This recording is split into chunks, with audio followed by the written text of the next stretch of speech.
창세기 2장 18절에서 25절까지 말씀, 제가 먼저 18절 읽겠습니다. 여호와 하나님이 이르시되 사람이 혼자 사는 것이 좋지 아니하니 내가 그를 위하여 돕는 배필을 지으리라 하시니라.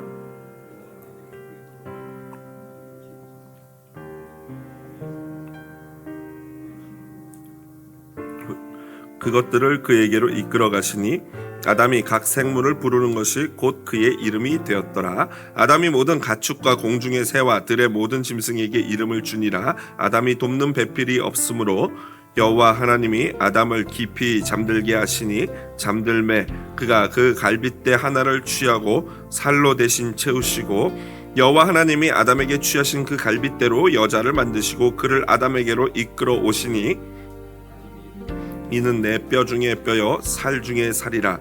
이것을 남자에게서 취하였은즉 여자라 부르리라 하니라. 이러므로 남자가 부모를 떠나 그의 아내와 합하여 둘이 한 몸을 이룰지로다.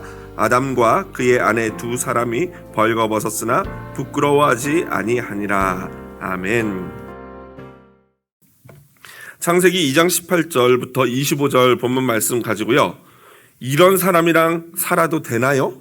라는 제목으로 함께 말씀의 은혜 나누도록 하겠습니다. 앞으로 계속해서 한 6주 동안 이 제목인데요, 오늘은 아담과 하와 편입니다. 이런 사람과 계속 살아도 되나요? 원래는 이제 주님, 제가 계속 이런 사람이랑 살아도 돼요? 라는 그런 제목인데요, 굉장히 이 제목을 택하면서도 조금 조심스러웠습니다. 오늘은 공동의회가 있는 날인데요, 새로운 한 해를 어떤 비전과 목표를 가지고 교회 공동체가 나갈 것인가를 서로 살펴보고 나누는 굉장히 중요한 사역의 출발이라고 할 수 있습니다. 지난 연말부터 저는 2021년을 놓고 기도하는 가운데 하나님이 저에게 어떤 한 비전, 말씀을 딱 주셨는데, 그게 뭐냐면은 바로 가정 보시기에 좋았더라라는 어떤 이 딱 명제였어요. 얼마나 뚜렷하게 주셨는지 굉장히 저에게는 인상 깊은 그런 기도하는 시간이었는데요. 사실 이 가정이라는 주제를 다루는 이 목회자로서 그 가정이라는 주제를 다루는 것이 사실 그렇게 쉽지만은 않습니다.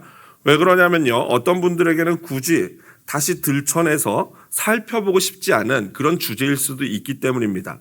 또한 어떤 분들은요, 가정이 너무나 평안해서 이 주제는 나에게는 해당하지 않는 그런 주제야 라고 생각할 수도 있어요.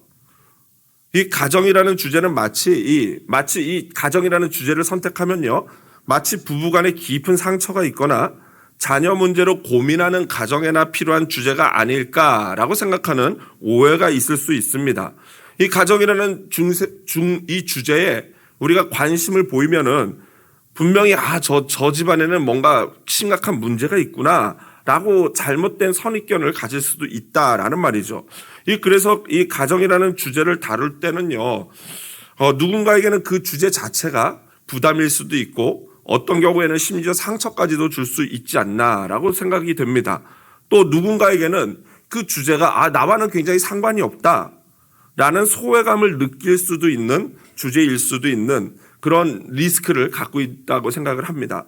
그럼에도 불구하고, 이 모든 리스크가 있음에도 불구하고 제가 몇 주간에 걸쳐서 주님, 이런 사람이랑 계속 살아도 되나요? 라는 이 시리즈 설교를 결심한 것은요, 몇 가지 중요한 이유 때문입니다. 첫 번째로는요, 실제적인 목회적 필요 때문이에요. 무슨 말입니까? 실제로 부부간의 문제로 남들에게 얘기는 하지 않지만 그 문제를 심각하게 겪고 있는 가정들이 의외로 많이 있다라는 사실입니다. 또는 그저 그냥 좋은 것이 좋은 것이라고 전혀 부부간의 친밀감이나 어떤 이 정상적인 그런 관계가 아닌 그저 반포기 상태, 그냥 가족끼리는 그러고 사는 거지 이러면서 사시는 분들도 사실 굉장히 많다는 사실이죠. 또는 심각하게 이별이나 별거, 이혼을 고민하거나 아니면 그저 체념하고 살아가는 그런 분들이 많다는 것입니다. 사실 여러분, 이러한 모습은요, 절대로 하나님이 우리에게 원하시는 그런 보기에 좋으신 가정의 모습은 아닙니다. 제가 이러한 이 목회적 실제적인 목회적으로 필요한 것이다라는 걸 느낀 사건이 지난 연말부터 올 초에 들어오면서 발생을 했는데요. 지난 가을 때쯤인가요? 연말인가요? 갑자기 한 성도님이 교회를 옮긴다고 저에게 카톡으로 연락이 왔어요. 그래서 제가 왜 그러시냐고, 뭐 무슨 문제가 있으시냐고, 한번 만나자고 말씀을 드렸는데 전혀 묵묵부답이에요. 그래서 저는 이 목회자는요, 그런 소식을 듣게 되면요, 그 뒤부터는 심각한 마음에 이 상처가 생깁니다. 도대체 그 성도님이 왜 그러실까? 내가 뭘 잘못했지? 그때부터는 이 1년 설교를 다 리뷰해 보는 거예요. 도대체 어떤 말에 상처를 받으셨나 하면서 막 리뷰를 해요. 그러면서 무엇인가 그분과 만나서 좀 속 시원하게 왜 내가 교회를 옮긴다라고 얘기해 주면 그거 참 고마울 텐데 전혀 이 대꾸도 없으니까 굉장히 답답합니다. 그런데 나중에 안 사실이지만 그분의 가정이 사실은 해체가 됐어요. 남편과 이 아내와 부부가 헤어지고 가정이 해체가 되면서 그러한 가정 가운데 새로운 상대를 만나고 그 일이 진행되는 가정 가운데 한마디 이 목사에게 상담을 하거나 상의하는 일이 없었던 것입니다. 저는 이 사건을 그 전모를 알고 나서 굉장히 목회자로서 심한 회의에 빠졌습니다. 여러분, 교회가 도대체 무엇하는 곳이고 여러분, 목회자가 무엇 때문에 존재하는 사람인가라는 그런 회의 말이죠. 물론 여러분, 본인이 말을 안 하니 목회자인 제가 뭐 점쟁이도 아니고 어쩔 수 없죠. 어쩔 수 없는 상황이죠.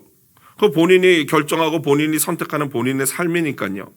또한 목회자가 성도의 모든 삶을 일일이 감나라 배나라 간섭할 수도 없고 간섭해서도 안 됩니다. 하지만 적어도 하나님의 주권, 생명을 살리고 죽이고 만나고 헤어지게 하는 것이 하나님의 뜻에 있고 하나님의 손에 있다는 믿음이 있는 사람이라면은 적어도 한 번쯤은 그런 중대한 결정을 하기 전에 목사와 함께 상담을 하거나 상의를 하거나 기도 부탁 정도는 해야 되는 것이 바로 믿음의 사람 아니겠습니까? 그런 점에서 저는 내가 이 둘 중에 하나죠. 목사인 내가 목회를 지금 잘못하고 있거나 아니면 그분의 신앙에 문제가 있다라는 그런 생각을 하게 됩니다. 그래서 이걸 그냥 간과하고 내버려둬서는 내가 목회를 실제적으로 제대로 하는 게 아니겠구나. 그저 그냥 빛 좋은 개살구처럼 뭐 좋은 사람만 좋으면 되는 게 아니고 진짜 그런 아픔이 있는 사람들의 회복과 어떤 치유의 역사가 있어야 되는 게 목회 아니겠습니까? 그래서 제가 이 6주를 이 긴 시간을 들여서 이 부분을 같이 나눠야겠다라는 생각을 하게 되었던 것입니다. 두 번째로는요. 사실 이 가정에 대한 이 이야기가 우리 모두의 이야기이기 때문입니다. 가정의 문제는요, 누구만의 문제가 아니라 우리 모두가 겪는 문제예요. 우리가 다 어떤 가정에서 태어난 존재이고 어떤 사람을 만나서 부부관계를 맺고 가정을 이루고 또 자녀를 낳고 그렇게 살아갑니다. 우리 모두의 이야기죠. 보통 가정의 불화를 경험하는 당사자들은요, 어떤 생각을 하냐면요, 내 가정만 너무 힘들어. 나만 이런 고통과 지옥 같은 삶을 살고 있다라는 그런 착각을 하게 됩니다. 그런데 사실 그런 사람들이 가만히 보면요, 내가 그 문제 가운데 함몰돼 있으면 나만 엄청나게 힘들고 다른 세상 사람들 보면요, 다 행복한 것 같거든요. 사실 그것 중에 하나, 그런 걸 부추기는 것 중에 하나가 뭔지 아십니까? 여러분, SNS예요. 여러분, SNS에서 뭐 싸웠다, 우리 집 지금 엉망이다 이런 거 올리는 사람 본 적 있습니까? 저는 한 명도 못 봤어요. SNS 올라오는 부부들은 다 연예인이고 다 그렇게 행복할 수가 없고 마치 아무 문제도 없는 그런 사람들처럼 이 사진들이나 이런 게 글들이 올라온단 말이죠. 그러면 그런 걸 보면요, 나만 진짜 지옥에 있는 것 같은 고통 가운데, 부부 갈등 가운데 있는 그런 착각에 빠집니다. 사실 여러분, 정도의 차이는 있지만요, 어느 가정이든지 크고 작은 부부 간의 가족의 갈등이 있습니다. 저는 그래서 아주 극단적인 상황, 예를 들면 끝에 있는 한 10% 정도 되는 완전 이 알코올홀릭이라든가 술 주정뱅이라든가 도박을 한다든가 아니면 습관적으로 남편이 폭력을 행사한다든가 아니면 마약을 한다든가 이런 경우에는 반드시 그 가정이 격리돼야죠. 왜냐하면 너무나도 위험하기 때문에 언제 어떤 일이 벌어질지 모르기 때문에 이 아내나 아니면 뭐 아내가 그런 술이나 담배를 하고 마약을 하는 사람은 남편이나 자녀가 이렇게 격리돼야 되는 게 맞다고 생각합니다. 그러나 그것을 제외한 그 극단적인 10% 정도, 20% 정도를 제외한 어느 정도 보통의 가정들은요, 정도의 차이는 있지만 어느 정도 일반화하는 것이 필요하다고 생각을 합니다. 일반화라는 게 뭐예요? 누구나 다 그 정도는 하고 살아 이런 거죠. 누구나 다 그러고 사는 거야. 물론 이것을 너무나도 일반화해버리면 큰 문제가 되지만 사실은 이 어느 정도 일반화하는 것은 우리의 정신 건강에 이롭습니다. 사실 이번 시리즈 제목은요, 몇 달 전 제 입에서 터져 나온 기도이기도 해요. 무슨 말이냐고요? 제가 우리 집사람을 놓고 하나님, 제가 진짜 이 여자랑 계속 살아야 됩니까? 막 이렇게 하나님 앞에 투정을 한 적이 있는데요. 죄송하지만 저희 가정 이야기를 드리자면요, 아니, 목사의 가정 뭐 행복해 보이고 애는 6이고 아무 문제 없는 것처럼 보이지만 사실은 여러분 사는 모습이 다 똑같습니다. 한 작년 가을쯤이었던 걸로 기억하는데요, 아내와 차를 타고 무슨 일을 보러 그렇게 기분 좋게 일 보러 나가면 기분 좋게 나가면 될 것을, 차를 타고 나가다가 어떤 문제를 놓고 서로 언쟁이 벌어지게 되고 이 감정이 굉장히 격화됐어요. 그래가지고 차를 몰고 가다가 저는 이제 감정이 너무 격화되면은 제 자신의 그런 모습을 보이는 것도 너무 싫고, 그것 때문에 제 자신이 또 제 자신에게 상처를 받기 때문에 웬만하면 그런 논쟁이나 언쟁에 이게 과열될 것 같으면 그 자리를 피하려고 합니다. 그런데 꼭 지혜 없는 여자들은 어떻게 해요? 꼭 그렇게 화나서 이제 자기가 알아서 피하려고 하는 남편 나가면은 바지장을 잡고 네가 나를 무시해? 어디가? 막 이러면서 그 매를 벌지 않습니까? 근데 어쨌든 저는 차를 타고 가다가 더 이상 그러기가 싫어가지고, 싸우기가 싫어서 차를 이 골목길로 들어가가지고 세우고 아내와 차를 버려둔 채로 제 가방을 들고 집으로 걸어가기 시작했어요. 그러면 이제 집사람은 어떻게 하면 됩니까? 우리 자매님도 어떻게 하시겠습니까? 그냥 키도 있겠다, 차 있겠다면 그냥 자기가 운전해서 가면 되잖아요. 면허증도 있고 얼마나 좋아요. 가면 되잖아요. 그런데 막 씩씩거리면 저 혼자 막 이러면서 걷는데 느낌이 이상해서 뒤를 들어보니까 아니, 많이 보던 여자가 따라오고 있어요. 그래서 막 내가 또 왜 따라오지 하고 가다가, 그러면 갑자기 차는 어떻게 되는 거야 하면서 제가 생각이 나가지고 다시 돌아서 우리 집사람한테 가가지고 차는? 그랬더니 저기 있어요. 키는 거기 있어요. 이러는 거예요. 그래서 이게 미쳤나 하면서 그 비싼 차 누가 가져가면 어떻게 하고 제가 막 달려갔죠. 막 달려갔어요. 가가지고 이러면서 차를 딱 가서 보니까 차 문이 잠겨 있는 거예요. 그래서 차 키가 어디 갔지 하고 이렇게 보니까 차 키가 없는 거예요. 그때 갑자기 어떤 생각이 번뜩 떠오르면 속았다. 이 여자가 나한테 거짓말을 하고 차 키를 자기가 가져가면서, 이런 여자가 다 있습니까, 여러분? 아니, 가져가면 가져간다 하면 되지. 자기가 몰고 가든지 가져가면 가져간다. 얘다 네가 가져와라. 이렇게 주면 될 것을 왜 거짓말을 해요? 그럼 한참 간 거예요. 또 걸으면 얼마나 빠른지 제가 뒤돌아갔더니 보이지가 않아요. 그래가지고 진짜 한참을 걸어가지고 저기 보이더라고요. 막 달려가가지고 붙잡고 왜 거짓말 하냐고 하면서 차 키 내놓으라고 하니까 안 준다고. 막 길거리에서 싸우면서도 우리 성도님 지나가면 어떡하지 하면서 막 차 키를 제가 막 억지로 뺏어가지고 막 씩씩거리면서 화를 내면서 이 차로 돌아가는 거리가 얼마나 먼지요, 여러분. 차에 대해서 얼마나 감사가 나오는지. 그 차로는 몇 분 안 걸리는 거리가 걸어서는 한 20-30분 걸리는 것 같아요. 그 차로 돌아가면서 했던 기도가 이거예요. 주님, 이런 여자랑 제가 계속 살아야 됩니까? 이 기도를 했던 거죠. 그러면 얼마나 화가 나고 그 순간에는 막 그냥 살아 마라 이런 생각이 드는지요. 막 씩씩거리면서 막 갔어요. 여러분들 간혹가다 저한테 그렇게 말씀하는 분들이 계셔서 참 고맙기는 한데요. 뭘 모르시는 분들이에요. 저보고 뭐라 그러냐면 사모님 참 귀하시죠. 목사님보다 사모님이 더 훌륭한 것 같아요, 목사님. 이런데 진짜 내가 대놓고 말은 할 수 없지만 오늘 비로소 이렇게 공개를 합니다. 공개를 하는데 여러분, 그러면서 제가 이제 차로 가면서 또 한 가지 기도를 했어요. 뭘 기도했냐면, 주님, 너무 세게는 다루지 마십시오 라고 기도를 했어요. 왜 그러냐면, 이게 무슨 말이냐면, 하나님이 이런 일이 있을 때 꼭 우리 집사람에게 말씀하시면서 다루는 방법이 있어요. 그래서 제가 그래서 안 됐지만 하나님 혼내주시기는 하는데 너무 세게는 다루지 마시라고 기도를 했는데 아니나 달라. 나중에 집에 와봤더니 무릎에 이만한 반창고를 붙이고 있는 거예요. 나중에 안 사실이지만 그렇게 막 혼자 화를 내면서 남편 골탕 먹이고 걸어와가지고 다리에 힘이 풀렸는지 그만 집 앞에서 스스로 꽈당 하고 넘어진 거예요. 그래가지고 무릎을 다 깨가지고 그게 한 달 동안 얼마나 고통을 당하는지 여러분 궁금하면 오늘 한번 무릎 좀 보여달라고 해서요. 왼쪽 무릎인 걸로 제가 기억하는데 왼쪽 무릎 좀 보여달라고 해보세요. 아직도 흉터가 이만큼이 남아있어. 할렐루야, 할렐루야. 여러분 저는 이렇게 오늘로써 비로소 속이 아주 시원하네요. 이렇게 공개적으로 얘기함으로 말미암아 저는 어느 정도 스트레스도 풀리고 이렇게 좋다라고 할 수 있는데 사실 또 우리 집사람 입장에서는 할 말이 없겠습니까? 얼마나 또 할 말이 많이 있겠습니까? 그런데 남편이 목사이니 흉받다가 내가 같이 망할 것 같고 하니까 말도 못하고 그냥 입 다물고 있는 거 아니겠습니까? 뭐 여러분들 허락해 드릴 테니까요. 개인적으로 가서 뭐 커피 마시면서 저의 흉을 한번 들어보십시오. 그래야 공평한 거니까. 저는요, 여기서 늘 그렇게 고통받고 이혼을 경험하거나 이혼을 막 생각하는 그런 부부들과 저희 부부가 종이 한 장 차이라는 생각을 딱 해요. 딱 진짜 딱 그 경계예요. 여기서 여기로 넘어가면 가정이 풍비박산 나고 깨지는 거고 사라지는 거고, 이쪽에서 그냥 머물고 있으면 또 가정이 유지되는 거예요. 여러분, 사탄이요, 그렇게 감정이 격해졌을 때 그 사이에 바로 틈을 타고 들어옵니다. 그리고 돌이킬 수 없는 결정을 하도록 하는 거죠. 그래서 갈등 상황에 있는 이 목사 부부나 일반 성도 부부나 다 똑같아요. 다 이 사람이랑 살아 말어, 이게 다 똑같은 감정이에요.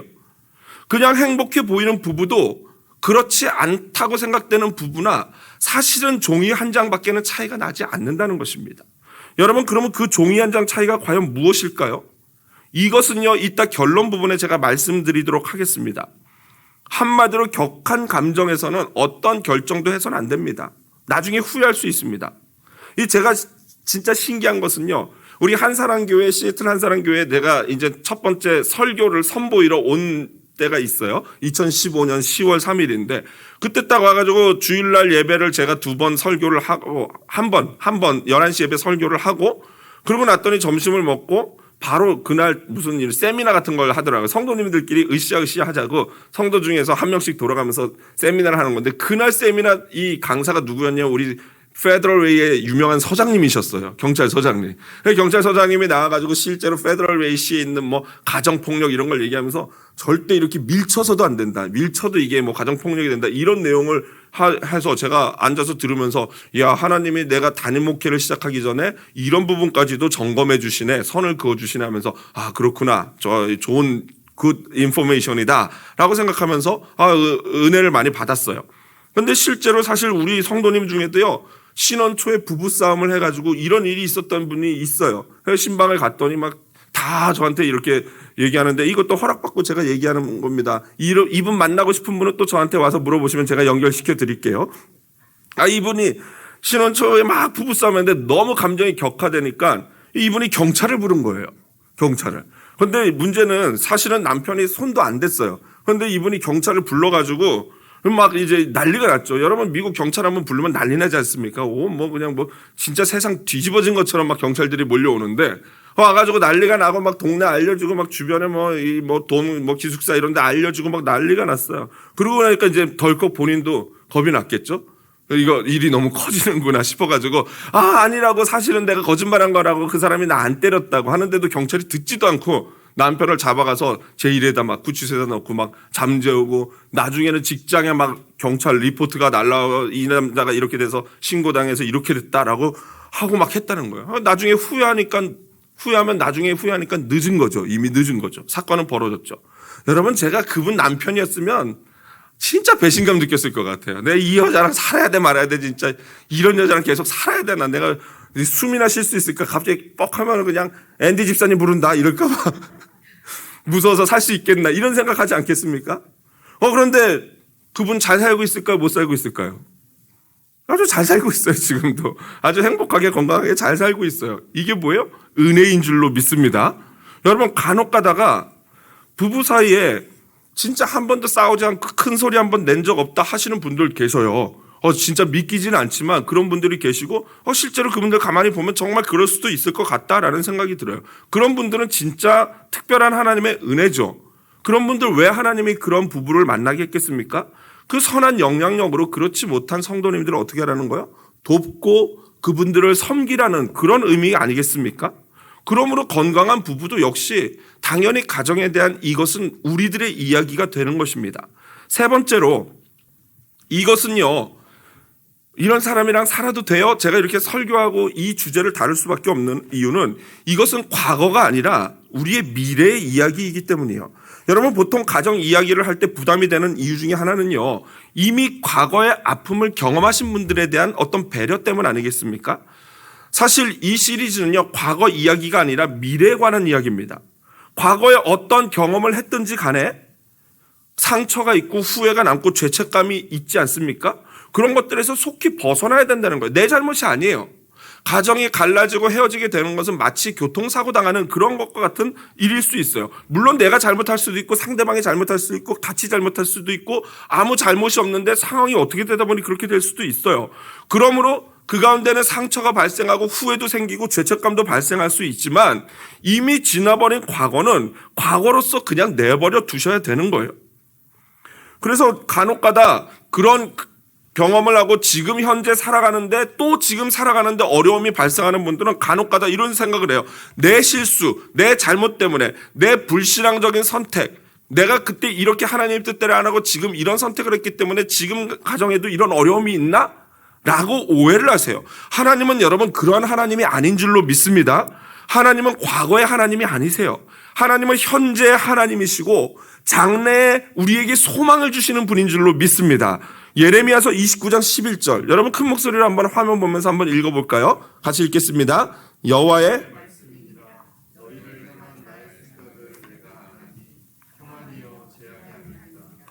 너희에게 미래와 희망을 주는 것이니라. 그렇습니다. 하나님이 우리를 향하신 하나님의 생각은요, 언제나 우리가 샬롬을 누리기를 원해요. 언제나 우리가 소망을 갖고 희망을 갖고 행복하기를 원하는 것, 그것이 하나님이 우리를 향하신 뜻이고 마음이에요. 심지어 사마리아 여인처럼 6번의 헤어짐과 새 출발을 경험했다고 해도요, 전혀 문제가 되지 않습니다. 만일 진짜 하나님 앞에 내가 잘못했다라고 느끼는 부분이 있으면 어떻게 하면 돼요? 진심으로 하나님 앞에 눈물로 회개하고 돌이키면 돼요. 그러면 다 하나님은 아무것도 문제가 되지 않고 다 잊으십니다. 용서해 주십니다. 그러나 하나님은 우리의 그런 잘못과 실수까지도 활용하셔서 합력하여 선을 이루시는 분이에요. 여러분, 제가 이 설교를 결심한 이유는 더 이상은 과거와 같은 실수를 저지르지 않도록 돕고 싶은 마음이에요. 지금 내가 현재 문제를 해결하기 위해서 또 과거와 같은 선택을 한다면은 그거야말로 사탄이 원하는 것입니다. 과거가 우리의 미래를 지배하게 해서는 안 됩니다. 그저 과거는 과거일 뿐이에요. 지금 현재 내 옆에 있는 남편, 아내, 자녀, 그 존재에게 내가 최선을 다하면 되는 것입니다. 여러분, 가정이 평안하고 부부관계가 원만하고 자녀들도 너무 착하고 말 잘 듣고 건강하게 자라는 분들 계시잖아요. 혹시 그런 분들은 이번 설교가 나에게 무슨 의미가 있을까? 라고 생각할 수 있겠는데 섣불리 예측하면 안 됩니다. 왜냐하면요, 우리 세상은요, 유기적으로 연결되어 있어요. 그러니까 내 자식만 믿음으로 잘 키우면 되지, 절대 그렇지 않습니다. 여러분, 이번에 바이든 대통령 취임식이 있던 날 어떤 일이 있었는지 아십니까? 유명 전자제품 회사에서 대통령 취임을 축하한다는 광고를 이렇게 보내왔는데 핑크색으로 된 이 광고인데 거기에 각 가정들이 나오면서 축하한다는 그런 의미였어요. 그런데 그 가정의 모습을 보니까 정상적인 가정도 나와 있지만 남자, 여자 이런 가정들이 다 축하한다는 메시지를 보내는 그런 광고를 실었어요. 여러분, 사탄이 지금 하고 있는 게 뭔지 보이시죠? 여러분, 내 자식만 잘 키운다고 되는 게 아니에요. 내 자녀가 커서 만나게 될 배우자, 그 아내, 그 남편, 여러분 지금 어디서 어떻게 자라고 있는지 아십니까? 그러니까 여러분들 내 자녀만을 위해서 기도하면 절대 안 돼요. 내 자녀가 건강하게 믿음으로 잘 자라도록 기도할 때 내 자녀가 2명이면 몇 명 기도해야 됩니까? 4명 기도해야 되는 거예요. 적어도. 우리 집은 그래서 12명. 진짜 한숨이 절로 나옵니다. 그 6번이나 그 어떤 만나고 그분들과 이 관계를 만드는 거 생각만 해도요. 그래서 저는 12명이 아니라 전교인의 아이들을 위해서 기도하고 있습니다. 여러분, 왜 그렇습니까? 내 자식만 잘 된다고 되는 게 아니에요. 내 자식뿐만 아니라 내 자식들이 만나야 될 그 자녀들까지, 그리고 그 자녀 옆에 있는 애들까지도 건강해야지만 사회가 건강해질 수 있어요. 여러분, 우리 자녀가 건강하기 위해서는요, 미래가 건강해지기 위해서는 부부간의 상처를 먼저 회복하고 부부간의 관계가 회복이 되어야 됩니다. 그리고 그 부부간의 관계가 회복되기 위해서는 각자 성도들, 각자 자기 안에 있는 또 부모로부터 받았던 상처들이 회복돼야지만 돼요. 그러지 않으면 건강한 부부관계가 이루어지기가 힘듭니다. 부부의 상처가요, 이 부부의 상처를 이 자녀에게 대물림해서는 안 됩니다. 여러분, 나 역시 부모로부터 상처를 전달받지요? 그러고 나서 받은 이 상처로 부부끼리 서로 상처를 주지요? 그러고 나서 그걸 또 자녀에게 대물림에 한다면은 그게 바로 우리 이 하나님의 나라가 망가지는 방법이에요. 그래서 이번 시리즈 설교가 굉장히 중요한 것입니다. 앞으로 오늘 포함해서 6개 가정의 모습을 설교할 예정입니다. 저는 이번 설교가 주님 손에 올려드린 오병이어 되기를 기도하고 있습니다. 여러분 같이 기도해 주시기를 부탁을 드립니다. 그러면 이제 시간이 많이 지났기에 간단하게 오늘 본문을 살펴보면서 말씀을 정리해 보도록 하겠습니다. 오늘 본문에 보면 가장 완벽해 보이는 부부가 등장합니다. 바로 아담과 하와죠. 인류 최초의 부부. 하나님께서는 혼자인 아담을 위해서 배필인 하와 이브를 주십니다. 여러분, 여기서 부부간에 가장 중요한 것이 무엇인지 우리가 알 수 있는데 그건 바로 친밀함입니다. 친밀한 부부는 어떤 부부인가? 3가지이죠. 부끄러움이 없어야 합니다. 25절에 보니까 아담과 그의 아내 2사람이 벌거벗었으나 부끄러워하지 않았다. 수치심이 없고 내 모든 치부까지도 드러내도 부끄럽지 않은 관계가 부부관계여야 해요. 그럼 부부간에는 진짜로 어떤 경우에는 굉장히 장난꾸러기 같은 그런 친구와 같은 그런 관계가 되어야 할 때도 있는 것입니다. 2번째로는 돕는 배필이에요. 이것은 우열을 가리는 게 아닙니다. 여자라는 단어가 히브리어로 이쏴인데요. 이것은 무엇으로부터 나왔다는 어떤 방향적인 이 전미사예요. 그래서 남자라는 단어에다 방향적인 전미사를 붙여서 남자로부터라는 그런 뜻이 이쏴예요. 그러니까 이쉬, 남자가 이쉬고 이쏴가 남자로부터. 그러니까 사실은 같은 존재라는 거죠. 그거는 무슨 말이냐면 부부가 함께 같이 바라보면서 함께 해야 되는 일들이 있는 게 그게 사명이에요. 그래서 부부가 신앙생활을 같이 하는 것만큼 감사한 일은 없어요. 그것을 우리가 같이 기도해야 되고 또 같은 취미를 갖는 것도 굉장히 좋은 거죠. 3번째로 부모를 떠나 합하여 한 몸이 되는 것. 중요한 것은요, 그동안은 부모 밑에 있는 자녀였다면 이제는 서로가 서로에게 구속된 존재예요. 그래서 부모에게 충성하던 것을 아내에게 충성해야 되고 부모에게 충성하던 것을 남편에게 충성하는 것으로 바뀌는 것입니다. 이것은 정서적, 영적으로 생각과 마음과 비전을 공유하는 거고 실제로 부모를 떠나는 것만큼 중요한 일이 없습니다. 어떤 경우에 남자들이 부모를 정신적, 정서적, 경제적으로 독립하지 못해서 떠나지 못해서 문제가 되는 경우들이 많아요.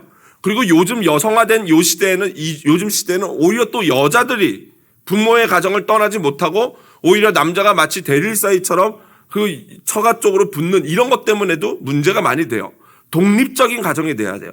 물론 처가댁하고도 친해야 되고 시댁하고도 친해야 되지만 독립적인 우리만의 가정이 돼야지만 진짜 하나님이 기뻐하시는 가정이 될 수 있습니다. 거기에는요, 한 몸이 되는 것에는 가장 중요한 육체적인 관계가 있어요.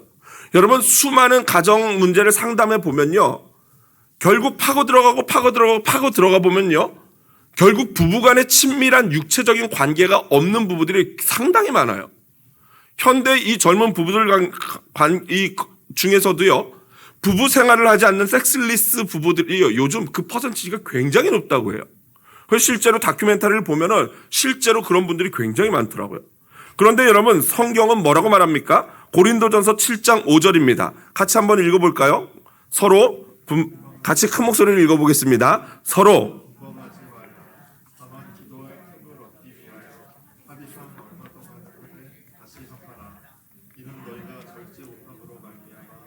사탄이 너희를 여러분, 이 말씀을 누가 하셨어요? 사도 바울이 했어요. 고린도전서니까. 여러분, 사도 바울이 결혼 한 분입니까? 안 한 분입니까? 얼마나 답답하면 하나님이 결혼도 안 한 분의 입을 통해서 이런 말씀을 하시겠습니까? 여러분, 요즘 같은 세상에 너무 쉽게 육체적 관계를 얻을 수 있어서 사실 부부간의 이 아름다운 성관계가 평가절하됐어요. 우리 집사람이랑 요즘 우리 또 같이 얘기하는 또 상담하는 집사님이랑 같이 얘기하지만 언젠가는 이제 우리 교회도 소그룹으로 이 부부간의 이 문제만을 놓고 깊이 대화할 수 있는 그런 세미나를 한번 1박 2일로 어디 산장에 들어가서 같이 주 말씀 안에서 서로 나누면서 서로 할 수 있는 그런 걸 해야 되겠다라는 그런 생각을 해요. 물론 지원하는 분에 한해서죠. 소그룹으로. 여러분, 부부간의 관계는 하나님이 주신 최고의 선물입니다. 그걸 제대로 누려야 돼요. 그런데 이렇게 완벽하게 보였던 아담과 하와의 가정에도 문제가 생기죠. 어떻게 문제가 생깁니까? 바로 사탄이 그 가정을 침투하면서부터예요.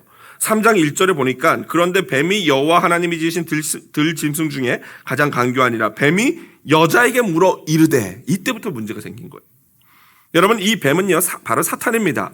완벽하게 보이는 가정도요 사탄의 공격을 받으면 여지없이 무너집니다. 그리고 사탄은 상대적으로 약한 존재를 공격해요. 여러분, 사탄이 왜 이브에게 접근했겠습니까? 아담은 세거든요. 아담은 하나님으로부터 직접 선악과를 먹지 말라라는 명령을 받았기 때문에 굉장히 그게 강력하게 들어가 있어요. 그런데 하와는 누구에게 그 명령을 들었을까요? 남편인 아담에게 들었어요. 그러다 보니까 상대적으로 하와는 죽을까 하노라. 그거 먹으면 죽을 수도 있는 것 같기도 하고 뭐 이러는 거예요. 확신이 없는 거죠. 그러니까 사탄이 그걸 알고 그 약한 여자를 공격하는 거예요. 여러분, 사탄이 우리 가정에서도 보면은 남편이든 아내든 약한 자를 먼저 공격해서 그 사람으로 지렛대 삼아서 결국에는 강한 자를 넘어뜨립니다. 무슨 말인지 아시죠? 아내가 믿음이 강한 경우에는 남편을 이용해서 살살살살 막 신경질 나게 해가지고 하게 만드는 거예요. 반대로 남편이 믿음이 강하면은 아내가 까짝까짝 이래가지고 이렇게 만드는 거예요. 그게 사탄의 방법이에요.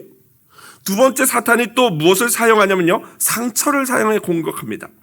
여러분, 과거의 상처를 통해서 다시 지금 상처를 재생산하게 하는 겁니다. 그래서 여러분, 부모로부터 받았던 상처가 부부간의 상처가 되고 그 또 부부간의 상처가 또다시 자녀들에게 상처를 줌으로 말미암아 상처를 되풀이하는 그런 일들이 되죠. 저희 집 같은 경우에도 마찬가지예요. 어렸을 때 저희 집이 망하고 그 전까지는 부모님이 그렇게 둘이 사이가 좋으시고 행복했는데 싸우는 경우를 제가 거의 그 전에는 못 봤던 것 같아요. 그런데 이 집안이 망하고 나니까 부모님의 싸움이 잦아지더라고요. 초등학교 3학년 때 한참 자고 있는데 너무 시끄러워가지고 깨봤더니 부모님이 막 이 마귀 같은 얼굴을 하고 두 분이 싸우고 있는 거예요. 근데 얼마나 무섭든지, 그때 초등학교 3학년 때인데 얼마나 무섭든지 일어나가지고 앉아있는 엄마 무릎 위에 앉아서 이렇게 쭈그리고 앉아있고요. 아버지는 막 그냥 이 아들이 그래도 막내 아들이 깨서 앉아있으니까 뭐 어쩌지는 못하고 당장이라도 막 그냥 막 손찌검을 할 듯한 이런 분위기와 이런 게 이 지금 50이 된 지금까지도 생생하게 기억이 있는 거 보니까 굉장한 상처였었던 거죠. 분명히 치유가 됐고 분명히 회복이 됐지만 그 흉터는 여전히 저에게 남아있는 거예요. 그러면서 두 분이 그 집안이 망하고 어려워지니까 두 분이 막 이혼까지도 생각하고 서류까지도 다 써가지고 사인만 하고 법정에 가자 막 이랬던 기억이 나요.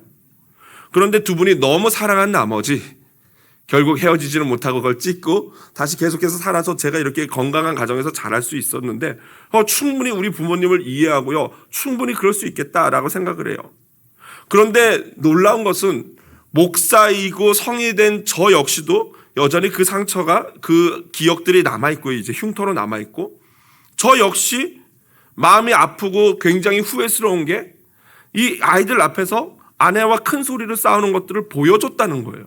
그게 저 역시 굉장히 제 자신에게도 상처가 되고 아버지 때 어머니 때 있었던 그게 대물림돼서 우리 아이들에게도 또 악한 영향을 주는 것이 아닌가라는 큰 마음의 아픔이 있어요.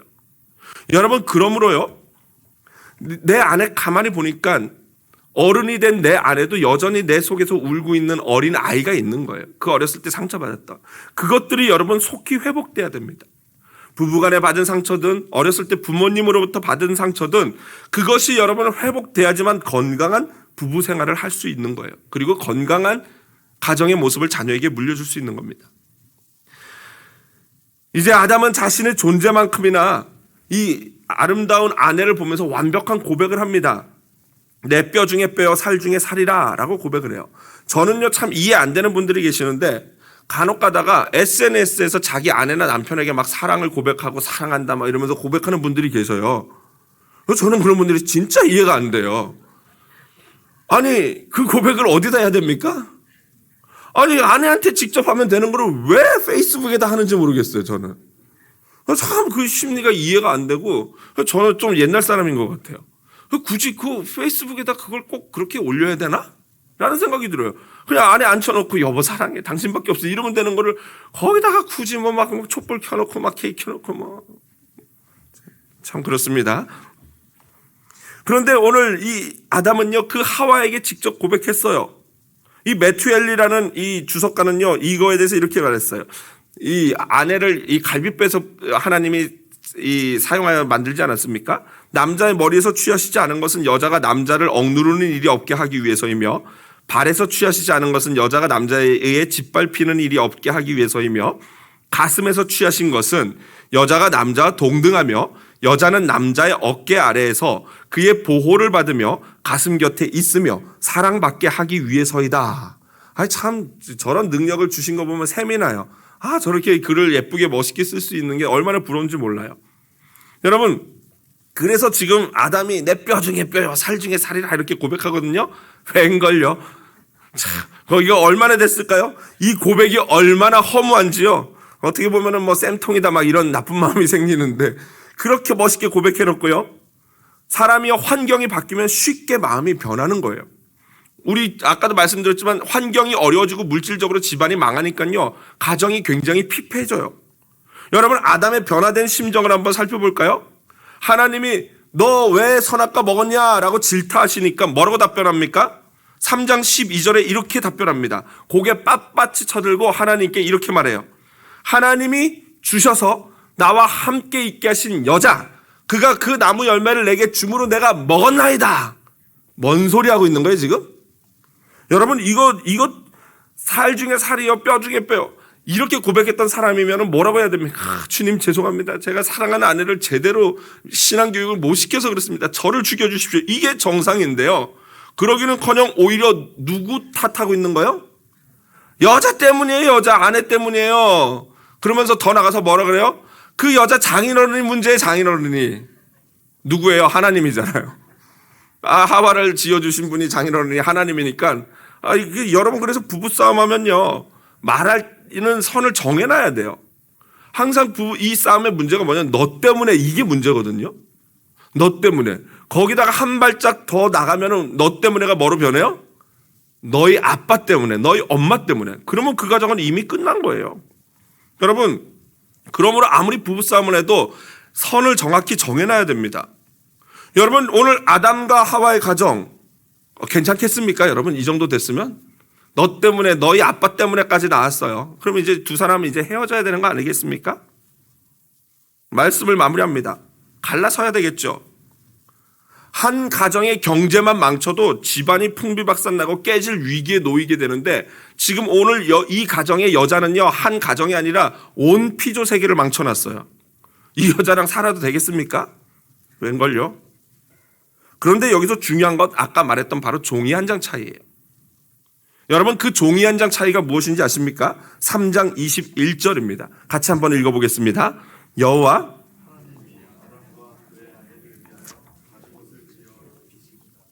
여전히 이브가 아담의 아내였어요. 어떻게 그럴 수 있습니까? 바로 하나님이 지어주신 가죽옷 때문이에요. 그녀의 모든 상처와 죄와 수치와 아담의 모든 너 때문이야 라고 할 수밖에 없는 그 원망까지도 다 가리고 남을 수 있는 그 가죽옷 말입니다. 여러분 종이 한 장 차이는 이 가죽옷 하나님의 은혜예요. 이 가죽옷이 없는 가정은 깨질 수밖에 없고 풍비박산납니다. 그러나 이 가죽옷 하나님의 은혜가 있는 가정은 유지되고 회복되고 새로워질 줄로 믿습니다. 이 가죽옷은 그때 당시 아담과 하와에게는 진짜로 하나님의 가죽옷을 지어 입히셨겠지만 이것은요 이후에 저와 여러분들을 위해서 지으실 의의 옷, 곧 영원히 인간의 수치와 죄와 두려움과 원망을 가리워줄 예수 그리스도를 의미합니다. 로마서 13장 14절 같이 읽어보겠습니다. 오직 주 예수 정욕을 위하여 육신의 일을 도모하지 말라. 그렇습니다. 엔 샬롬 평화 없음에서 의의 옷 예수 그리스도 가죽옷을 입음으로 말미암아 다시 샬롬이 되는 거예요. 하나님이 없는 집은 엔 샬롬으로 샬롬이 망가진 상태인데 의에 오신 예수 그리스도를 입음으로 말미암아 다시 샬롬이 되는 것입니다. 여러분, 동일한 위기와 갈등이 있어요. 그러한 가정에서도 가정이 유지되고 이해하고 회복하고 버티는 이유가 무엇입니까? 바로 이거예요. 하나님의 은혜 가지고. 그 하나님의 은혜, 예수님이 우리 가정을 덮고 있기 때문인 줄로 믿습니다. 그래서 그 은혜를 알아야 돼요. 그 은혜를 체험해야 돼요. 그 은혜를 날마다 입으시기를 주님의 이름으로 축복드립니다. 그러한 자가 너 때문에가 변해서 나 때문에 네가 고생이 많다가 되는 거예요. 너 때문에가 변해서 당신 덕분에 우리 가정이 유지되고 행복하다가 되는 것입니다. 이런 가정이 살 수 있고 소망이 있습니다. 우리 모두 가죽 옷을 입는 가정, 하나님이 기뻐하시는, 보시기에 좋았더라 말씀하시는 가정 되시기를 주님의 이름으로 축복드립니다.